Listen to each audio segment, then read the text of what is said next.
आज की वीडियो में हम पढ़ेंगे व्हाट इज ऑफर। ऑफर क्या होता है और what are the essential element of offer. Offer के एसेंशियल एलिमेंट क्या होते हैं। तो शुरुआत करते हैं meaning of offer. The first step in the formation of contract is making of proposal. At least two party make a contract, a person to make a proposal and the other person who accept it. जो पहला step है contract के formation के लिए वो होता है offer. एक पार्टी हमारा ऑफर करती है, दूसरी पार्टी उसको एक्सेप्ट करती है, तब जाके हमारा कॉन्ट्रैक्ट फॉर्म होता है। The word proposal has been defined in Section 2A of Indian Contract Act 1872. जो वर्ड ऑफर है वो section 2A of Indian contract act 1872 में डिफाइन है। इट प्रोवाइड एज फॉलो, वो कुछ इस प्रकार से डिफाइन है। When a person signify to another person his willingness to do or abstain from doing anything, जब एक व्यक्ति दूसरे व्यक्ति को या एक पार्टी दूसरे पार्टी को अपनी विलिंगनेस सिग्निफाई करती है कि मैं यह करना चाहता हूँ, ये या आप ना करो anything with the view of obtaining the assent, इस इच्छा से कि सामने वाले की एसेंट हमें प्राप्त हो जाए, उसकी हामी हमें प्राप्त हो जाए। क्यों प्राप्त होता है? ताकि वो कॉन्ट्रैक्ट में एंटर हो सके। सच एक्ट और abstinence is said to make a proposal. ऐसे एक्ट या एब्सटेंस, ऐसे कार्य या कुछ करने से रोकना, कॉल प्रपोजल, उनको हम प्रपोजल बोलते हैं। According to this definition, there are three essentials of valid proposal. इस definition के according यहाँ पे तीन essential होते हैं valid proposal के। तो कुछ इस प्रकार हैं। The proposal must be communicated, जो प्रपोजल है वो कम्युनिकेट होना चाहिए। ये नहीं कि आपने प्रपोजल बस दे दिया, सामने वाले को पता ही नहीं है कि आपने कुछ प्रपोजल दिया भी है। बिना सामने वाले को जाने हुए कि आपने प्रपोजल दिया है वो उसको एक्सेप्ट ही नहीं कर सकता। तो कम्युनिकेशन ये बहुत अनिवार्य है। With the view of obtaining assent, जो हमारा प्रपोजल होता है वो इस इच्छा से किया जाना चाहिए कि हम सामने वाले की एसेंट प्राप्त करें। Must be represent the offers intention और विलिंगनेस, जो ऑफर है प्रपोजल है वो ऑफर की, जो प्रपोजल दे रहा है उसकी विलिंगनेस को, उसके इंटेंशन को एक्सप्रेस करना चाहिए, रिप्रेजेंट करना चाहिए। Some legal rules to an valid offer, कुछ लीगल रूल जो हमें ध्यान देने पड़ते हैं वैलिड ऑफर के लिए, वो कुछ इस प्रकार हैं। It must intend to create a legal relation, जो ऑफर है वो एक लीगल रिलेशन को क्रिएट करे। इट मस्ट बी सर्टेन, वो सर्टेन हो। It must be distinguish from declaration to intention and invitation to offer, जो ऑफर होना चाहिए वो डिफरेंट होना चाहिए, डिस्टिंग्विश होना चाहिए, भिन्न होना चाहिए किसी डिक्लेरेशन ऑफ इंटेंशन से या इन्विटेशन टू ऑफर से डिफरेंट होना चाहिए। It must be communicated to offeree, offer को कम्युनिकेट करना चाहिए ऑफरी तक। It must made with the view of obtaining assent of the offeree, ये इस इच्छा से किया जाना चाहिए कि हम सामने वाली पार्टी की हम एसेंट प्राप्त करें। It must not contain a term the non compliance which would amount to an acceptance. The statement of price is not an offer, जो स्टेटमेंट ऑफ प्राइस होता है वो ऑफर नहीं होता है। अब हम बात करें थोड़ा essential element of valid offer. एक वैलिड ऑफर के क्या एसेंशियल एलिमेंट होते हैं। पहला एसेंशियल एलिमेंट है every proposal must be communicated, हर प्रपोजल को कम्युनिकेट होना चाहिए सामने वाली पार्टी तक।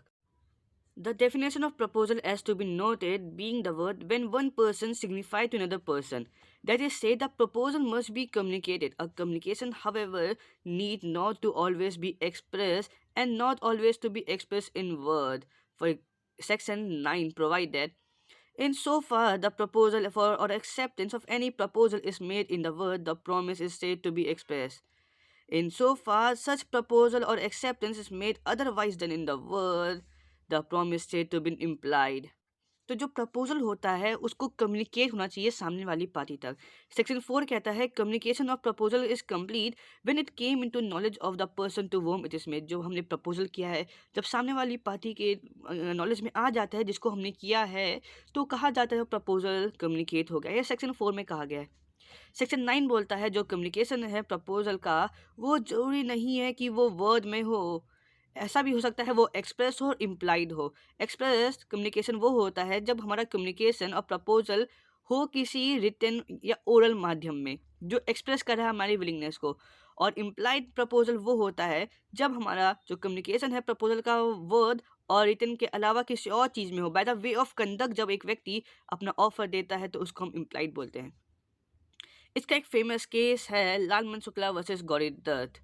इस केस में क्या होता है, the defendant's nephew has been absconded from the home, he sent his servant to find out him, जो डिफेंडेंट का नेफ्यू होता है वो खो जाता है अपने घर से और वो अपने सर्वेंट को भेजता है उसको ढूंढने के लिए। यहाँ पे जो लालमन शुक्ला है वो हमारा यहाँ पे प्लेंट है और गौरीदत्त यहाँ पे हमारा डिफेंडेंट है। लालमन शुक्ला यहाँ पे सर्वेंट भी है और गौरीदत्त हमारा यहाँ पे मास्टर है। ठीक है, later on he offer the reward of 501 rupees to anyone who discover the boy. बाद में जब अपने सर्वेंट को भेज देता है उसके बाद वो 501 रुपये का एक ऑफर रखता है, रिवॉर्ड रखता है उस हर व्यक्ति को जो भी वो ढूंढ के लाएगा उसके भतीजे को। This offer came to knowledge of the servant only after he had already discovered the boy. जो ये ऑफर होता है ये सर्वेंट के नॉलेज में तब आता है जब उसने बच्चे को पहले से ही ढूंढ लिया होता है। In the suit file by the servant claim the reward. जो सर्वेंट एक सूट फाइल करता है, केस फाइल करता है रिवॉर्ड को क्लेम करने के लिए। It was held that he could successfully claim the reward only on the basis of contract. ये कहा गया कि जो सर्वेंट है सिर्फ वो रिवॉर्ड को तभी क्लेम कर सकता है जब वो कॉन्ट्रैक्ट के बेसिस पे हो। In this case communication of proposal is not completed. इस केस में जो कम्युनिकेशन था प्रपोजल कंप्लीट नहीं हुआ था क्योंकि उस व्यक्ति तक वो पहुंचा ही नहीं था communication of proposal. He came to know it after he had already discovered the boy, which was already under the obligation to do by the nature of calling. उसने कम्युनिकेशन ऑफ प्रपोजल से तब पहुंचा जब उसने boy को, लड़के को, नेफ्यू को ऑलरेडी डिस्कवर कर दिया था, जो कि उसके एक ऑब्लिगेशन के अंदर पहले से था एक सर्वेंट की, ताकि वो उसको वापस पहुंचा अपने मास्टर तक। Thus, the first essential of valid proposal, it must be communicated, and the communication of proposal is complete when it came into knowledge of the person to whom it is made. Section 4 कहता है। जो दूसरा essential element है हमारे एक valid proposal के लिए वो है the proposal must be made with the view to create legal relation. Intention to contract होना चाहिए एक प्रपोजल के वैलिड होने के लिए। It is not sufficient that the proposal is communicated. ये सफिशिएंट नहीं है कि प्रपोजल कम्युनिकेट हो। It is also essential that it must be made with the view to create legal relation. ये भी एसेंशियल है, अनिवार्य है कि जो प्रपोजल है वो क्रिएट किया जाए, एक लीगल रिलेशन को क्रिएट करे। इस इंटेंशन से वो बनाया जाएगा कि वो क्रिएट करे एक लीगल ऑब्लिगेशन को between the parties. For example, a father while going out to station promise his daughter to bring a camera for her. Father जब स्टेशन के लिए जा रहा है तो फिर वो प्रॉमिस करा अपनी डॉटर को कि वो कैमरा लाएगा उसके लिए। It can not say to be a valid proposal, एक वैलिड प्रपोजल नहीं है because he does not intend to bind himself legally, क्योंकि उसका यहाँ पे कोई इंटेंशन नहीं है खुद को लीगली बाइंड करने का। Not does he make it the view to obtain the assent of his daughter, और ना ही उसने इस व्यू से किया है ताकि अपनी डॉटर की एसेंट पाए वो। A valid proposal is that which is made with the view to obtain the essence of another and made it the view to create a legal relation. एक वैलिड ऑफर वो होता है, एक valid proposal वो होता है जो इस इंटेंशन से किया जाए ताकि हम सामने वाले की एसेंट को ऑब्टेन करें और लीगल रिलेशन को क्रिएट करें उनके बीच में। इसका एक फेमस केस है बाल्फर वर्सेस बाल्फर। इस केस में क्या होता है, the defendant was employed in Ceylon. जो डिफेंडेंट था सिलोन, जो कि श्रीलंका को कहते हैं, वहाँ पे एम्प्लॉयड था। He along with his wife went to England to enjoy the leave. वो अपनी पत्नी के साथ इंग्लैंड में गया लीव एंजॉय करने के लिए। At the expiry of the leave when he was about to return to Ceylon, जब उसकी छुट्टियां समाप्त हुई वो सिलोन वापस आ रहा था। His wife was advise to remain in England on the account of her health. उसकी पत्नी की तबीयत खराब हो गई जिस कारण उसको इंग्लैंड में ही रहना पड़ा। Before returning to Ceylon, he promised to pay $30 every month to his wife. Ceylon वापस आने से पहले उसने वाइफ को प्रॉमिस किया वो $30 पे करेगा उसको हर मंथ ऐसा मेंटेनेंस के लिए। He sent the amount for some time but subsequently he stopped. It a certain difference between them led to their separation. शुरुआत में तो उसने वो मेंटेनेंस पैसा भेजा पर सब्सिक्वेंटली लेटर बाद में उसने वो मेंटेनेंस स्टॉप कर दिया क्योंकि कुछ डिफरेंसेस आ गए थे पति पत्नी के बीच में जिस कारण उनको सेपरेट होना पड़ा। Since by the time of the separation, the said allowance had fallen into error. जो सेपरेशन के बाद जो अलाउंस थी उसको भेजना बंद कर दिया। The wife brought an action to recover the error. जो वाइफ ने एक सूट फाइल कर दिया अपने पति के खिलाफ उस मनी को रिकवर करने के लिए। हर action was dismiss by the court. जो उसके एक्शन थे, उसका जो सूट था, कोर्ट ने उसको डिसमिस कर दिया ये कहकर कि there was no intention to create a legal relation. जो पति का कोई इंटेंशन नहीं था कि वो लीगल रिलेशन क्रिएट करे उसके पत्नी के साथ। एक डोमेस्टिक केस है, इसमें intention to create legal relation absence है। थर्ड एसेंशियल एलिमेंट है the proposal must be certain and definite. जो प्रपोजल है वो सर्टेन होना चाहिए और डेफिनेट होना चाहिए। Beside the above two essential के बावजूद the proposal must also be certain and definite. Section 29 बोलता है प्रपोजल को सर्टेन एंड डेफिनेट होना चाहिए। It term should not be vague or as prevent the contract being form. उसके terms vague नहीं होना चाहिए और प्रिवेंट नहीं करना चाहिए कॉन्ट्रैक्ट को फॉर्म होने से। According to Section 29, Indian Contract Act state that for the formation of a valid contract or proposal must be certain।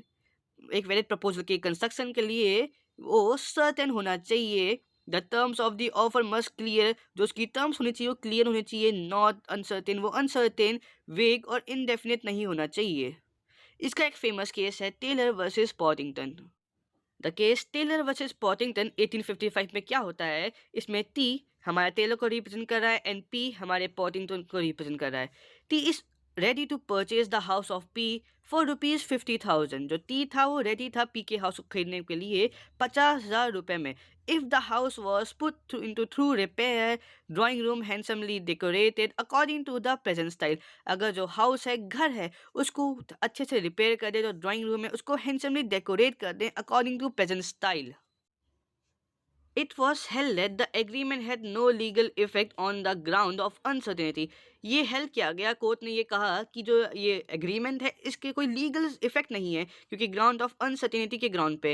It is because who will decide the meaning of thorough repair. कौन decide करेगा meaning की thorough repair से क्या मतलब होता है, handsomely decorated and the present style से कोई सेंस क्या होता है इसका, ये कौन डिसाइड करेगा। जिस कारण ये जो कॉन्ट्रैक्ट है उसको अनसर्टेनिटी के ग्राउंड पे वॉइड डिक्लेयर कर दिया।